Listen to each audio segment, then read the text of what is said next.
इतिहासाचा एक सरळ नियम आहे, जो युद्ध जिंकतो तो राज्य करतो. पण प्रश्न असा आहे, जर एखाद्या देशाने युद्ध जिंकूनही सत्ता घेतलीच नाही तर? आणि असं झालं आहे, तेही एकदा नाही वारंवार. आणि ते झालं आहे भारतात.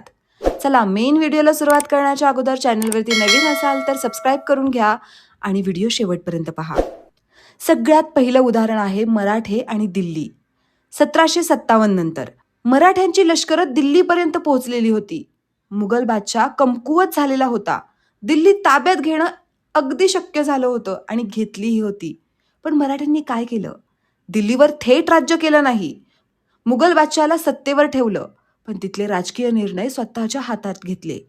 कारण मराठ्यांचा उद्देश दिल्ली चालवणं नव्हतं, तर भारतात स्थिरता ठेवणं हे होतं. दुसरं उदाहरण चोल साम्राज्य आणि दक्षिण पूर्व आशिया. राजराज चोल आणि राजेंद्र चोल यांनी श्रीलंका जिंकली. मलेशिया, इंडोनेशियापर्यंत ते पोहोचले होते.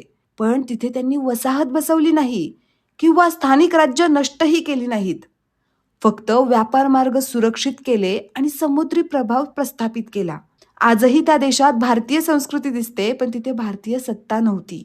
उदाहरण तिसरं, अहोम राज्य. अहोम राज्याने मुघलांची 17 वेळा आक्रमणं परतवली होती. ब्रह्मपुत्रा खोऱ्यात मुघल हाकललेले होते. औरंगजेबाचं सैन्य पराभूत केलं होतं, पण त्यांनी दिल्लीवर चाल केली नाही, कारण त्यांचा उद्देश संरक्षणाचा होता. उदाहरण चौथं, विजयनगर साम्राज्य. विजयनगर साम्राज्याने दक्षिण भारत इस्लामी सुलतानांपासून वाचवला होता. त्यांनी अनेक युद्ध जिंकली. सैन्य प्रचंड ताकदवर होतं, पण उत्तर भारत जिंकायला ते गेले नाहीत. धर्माच्या नावावर सत्ता त्यांनी लादली नाही. त्यांचा हेतू होता संस्कृती जपणं. युरोपियन सत्ता काय करत होत्या? युद्ध जिंकलं की सत्ता आणि सत्ता मिळलं की शोषण. भारतामध्ये युद्ध म्हणजे संरक्षण आणि विजय म्हणजे कर्तव्यपूर्णता.